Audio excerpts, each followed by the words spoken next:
Salam sejahtera, terima kasih karena bersama dengan saya di Nazilin Unity Channel. Hari ini kita dikejutkan pula dengan keputusan rang undang-undang perolehan di dalam Dewan Rakyat. Pengundian belah bahagi. Para pembangkang galak mahu supaya diadakan undi belah bahagi.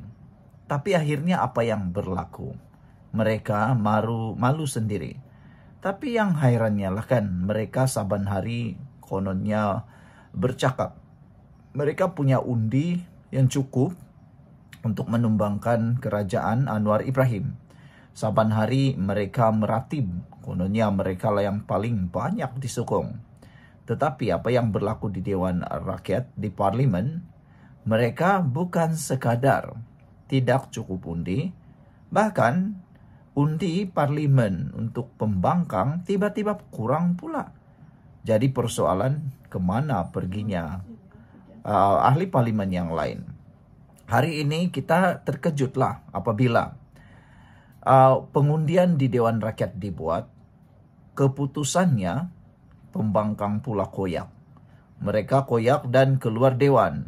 Ini betul-betul membuatkan ramai orang marah. Ramai netizen kata, takkanlah setiap kali keputusan dibuat, undian dibuat, kalau kamu kalah, kamu marah.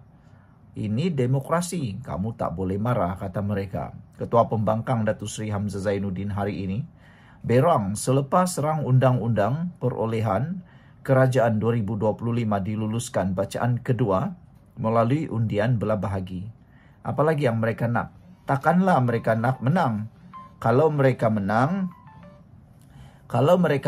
buat apa ada undian? Kalaulah mereka tak boleh terima kemenangan, adakah mereka hanya boleh terima kemenangan semata-mata?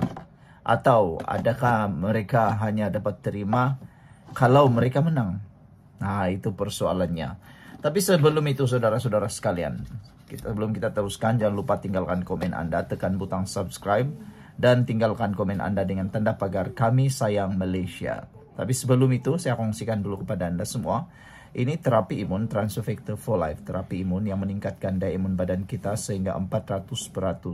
Secara umum dan ringkasnya, apabila imun badan kita lemah, apabila imun badan kita rendah, apabila imun badan kita tidak seimbang, kita tidak sembuh daripada penyakit. Bahkan, imun badan yang tidak seimbang akan menyerang dan akan merosakkan tubuh badan kita sendiri. Apabila imun badan jadi bodoh juga, tidak dapat menyembuhkan kita daripada sebarang penyakit. Tapi terapi imun ini mendidik, mengajar, dan juga menjadikan imun badan kita seimbang, lalu dia kenal mana satu lawan, mana satu kawan di dalam tubuh badan kita. Apabila itu berlaku, akar penyakit akan dihapuskan oleh imun badan kita sendiri. Cepat dapatkan Transfector for Life terapi imun ini melalui nombor telefon saya yang tertera. Produk ini lulus KKM, halal dan diperakui oleh doktor-doktor di seluruh dunia.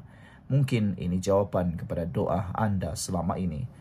Hubungi saya melalui nombor telepon yang tertera. Saudara, hari ini Hamzah Zainuddin yang juga Setiausaha Agung Bersatu mengajak ahli parlimen pembangkang keluar dari Dewan Rakyat selepas hanya mendapat 63 undi menentang manakala 125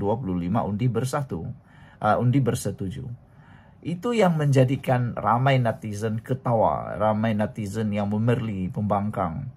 Kata mereka, bukankah pembangkang mempunyai undi lebih daripada 63? Kalau tak silap saya, mereka ada 75 ahli parlimen pembangkang. Mana pergi orang lain itu? Nak bersatu sesama pembangkang pun susah. Apakan pula nak jatuhkan kerajaan, nak bangunkan kerajaan, kata mereka.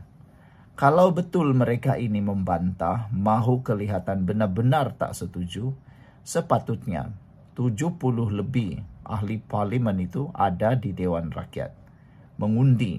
Tapi lihatlah, mana pergi yang lebih. Jadi maknanya, adakah ahli parlimen itu menyokong RUU undang-undang ini, ataupun mereka tidak mahu mengundi? Yang menjadi tanda tanya besar lagi ialah siapakah yang ponteng kelas ini, yang ponteng pengundian yang penting ini. Inilah sikap yang paling membuatkan ramai orang marah terhadap ahli parlimen yang selalu ponteng.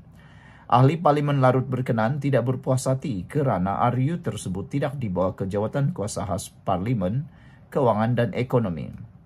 Terdahulu pembangkang cuba untuk menggagalkan RUU perolehan kerajaan 2025 daripada diluluskan dengan perbahasan hangat daripada Wakil Rakyat Perikatan Nasional PN. Namun, yang di-Pertua Dewan Rakyat, Tan Sri Johari Abdul menjelaskan, tindakan merujuk RUU itu ke jawatan kuasa pilihan khas bukannya wajib perlu dilakukan. Sebelum itu, Menteri Kewangan kedua, Datuk Seri Amir Hamzah Azizan, semasa penggulungannya berkata, RUU dibentangkan adalah merupakan komitmen kerajaan bagi memastikan setiap sen wang rakyat diurus dengan telus, cekap dan berintegriti.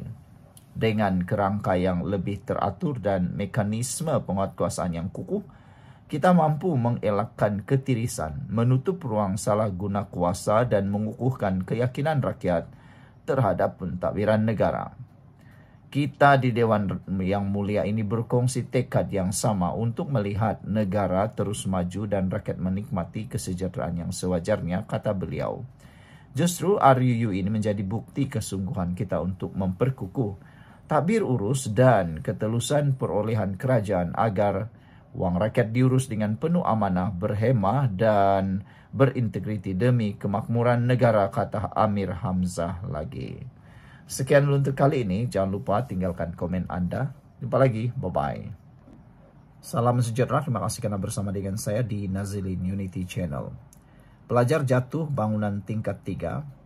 Ini jawaban Fadlina Siddiq, Menteri untuk Kementerian Pendidikan Malaysia. Fadlina menjawab mengatakan bahawa KPM sudah memulakan siasatan dalaman. Kita ucapkan tahniah syabas kepada Menteri yang bertindak sangat luar biasa dan tepat. Kementerian Pendidikan Malaysia KPM sedang menjalankan proses siasatan dalaman bagi meneliti semua aspek pematuhan prosedur operasi standard SOP di sekolah. Menteri Pendidikan Fadlina Siddiq berkata, pada masa sama pengetua, penolong kanan hal ehwal murid serta semua warden sekolah yang seorang pelajarnya terbabit kemalangan ditempatkan sementara di Jabatan Pendidikan Negeri JPN Selangor sehingga proses siasatan selesai, kata beliau. Saya mengambil perhatian kemalangan yang membabitkan seorang pelajar di sebuah sekolah di Selangor hari ini, kata beliau lagi. Pelajar berkenan sedang mendapatkan rawatan di hospital. Laporan kepada polis sudah dibuat supaya siasatan lanjut dilaksanakan oleh pihak berkuasa, katanya dalam satu kenyataan di Facebook hari ini. Fadlina berkata beliau akan memastikan siasatan dijalankan secara terperinci. Semua aspek berkaitan termasuk dakwaan buli dalam kejadian ini. Kata Fadlina lagi, saya mendoakan supaya anak anda diberikan kesembuhan dan keluarga diberikan kesabaran dalam ujian getir ini, kata beliau lagi. Saudara-saudara sekalian, bercakap tentang perkara buli, kita semua benci buli.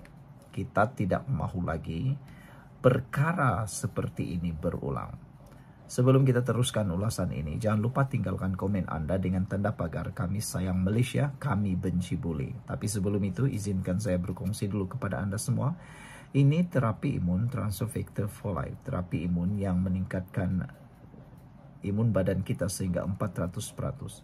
Secara umum dan ringkasnya, apabila imun badan kita lemah, apabila imun badan kita jadi bodoh, kita tidak sembuh daripada semua jenis penyakit.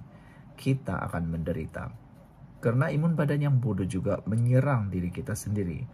Tetapi terapi imun ini akan menjadi seperti seorang doktor, seorang guru yang mengajar mendidik imun badan kita menjadi kuat dan bijaksana.